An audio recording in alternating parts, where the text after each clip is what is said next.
that ties into people also blowing the whistle, like Stanley Kubrick. He making movies, trying to reveal some of this stuff, and then he suddenly mysteriously dies. So there's a lot of. But anyone who's really studied this subject for a long time knows that it's not modern. It doesn't just date from the period of the discovery of America or whatever. You can take it back to England. Very strange happenings with serial killers there, like the one that jumps to mind, of course, is Peter Sutcliffe. Some of the revelations he made in court. He was known as the Yorkshire Ripper. I've made a detailed study of so many of these kinds of personalities, both in America and in England, and the same refrain. It's almost unbelievable how common the refrain is. Not just about their own psychological upbringing with their parents and so on, but during their spree of crimes. They made me do it. Voices made me do it. Hey, Doc, I'm possessed. Do it. Do it. You liar.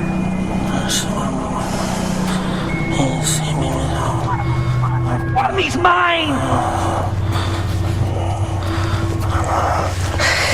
You gotta out on the side, just go.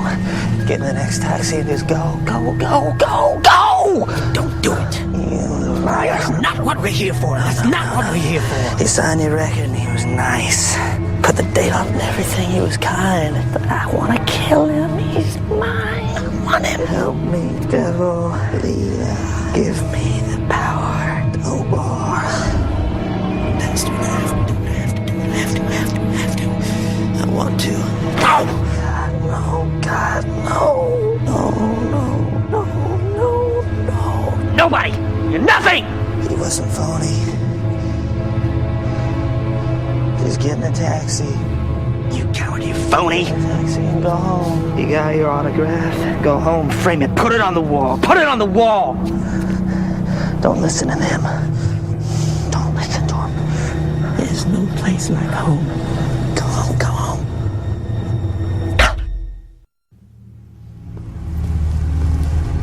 Mr. Lennon?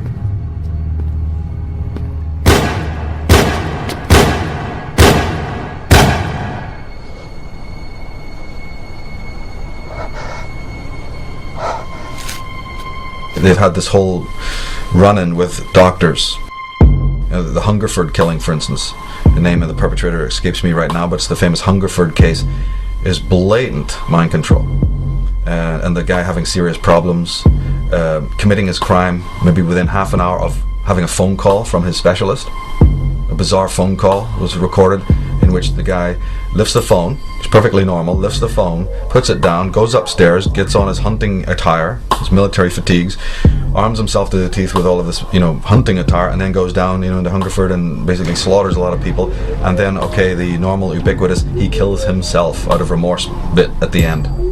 No, he killed himself at the end after the head detective arrives and through a loudspeaker or through some sort of a bullhorn coaxes him out. Hey, Johnny, come out, give yourself up, you're surrounded. And then you hear a shot. So how do we know that that particular speech from that detective or that chief of police is not loaded with what they call trigger terms? We know it exists in backward masking. We know that codes have been used in the military. Well, language is a communication device. How do we not know that in that speech, coded, embedded within that particular speech, when they're saying, hey, Johnny, come out, give yourself up, you're surrounded. How do we not know that within that is not some trigger word, and then bang, pop, you hear, oh, and then the media will never know. It's another mystery. Nobody will ever come to and then the media unleash their story for you. They have their little story and the weeping parents, and we had no idea that our son was such a lunatic. No, the whole world now knows that he's a mass murdering psychopath, but you didn't know. So we got whole questions there that need to be looked at and investigated. Who are the parents of these people? What is all this symbolism about? Are these just, disgruntled people? There's a lot of disgruntled people in the world. There's a lot of frustrated, jaded teens, but a lot of them don't, get into Trans-Ams and drive them through, McDonald's windows. A lot of them don't go and buy automatic weapons and murder innocent people. So people need to wake up and realize this thing is so much deeper. And then the history of it. The history of it goes back through the Assassins, which was the Islamic, during the Crusades. The Crusaders, the Western Crusaders were absolutely stunned, you see, about how it could be that these Saracens and these Islamic warriors were so unbelievably ruthless and just so dedicated almost had no fear of death. Of course, then they subsequently find out, after they've been in the Middle East a while, that this is a hashish-based cult. These guys are on the bong before they even get on their horses, and other drugs, other kinds of mind-altering drugs, disseminated to them by their occult leaders, people of Islamic versions of Freemasonry. And it's a very elaborate story. In fact, you can pick up this story in, I think it was the book Conspiranoia, but I'm sure that Jim Keith and others have covered this. It's a pretty elaborate story of exactly how the indoctrination process of the Islamic warriors in those days. Basically, it boils down to the fact that they condition you to believe you are an angel, you are serving Allah, and those guys are all the devils, you see, and you killing them is doing great work for Allah and the Prophet. Well, if you're mind controlled into that, you're going to be raging into war and killing and having no problem being very brave and all of that, because you're conditioned to believe that there's no such thing as death, and even after you die, you're going to be surrounded by wonderful, damsels and angelic forms and all of this. So the Templars, later especially the Crusaders, after they had married in with some of these Oriental families and had got picked up a lot of this occult knowledge, started to work it out that, wait a minute, if we could have an army, if we could have agents, if we could have captains and people in our military establishment that had this kind of dedication, we could conquer the world. You see, because remember, England, Britain, is a very small place. Holland, some of the old centers of government are not particularly big. They don't have large populations. They don't have large armies. They can't compete against the great continents of the world. Alexander the Great found that out.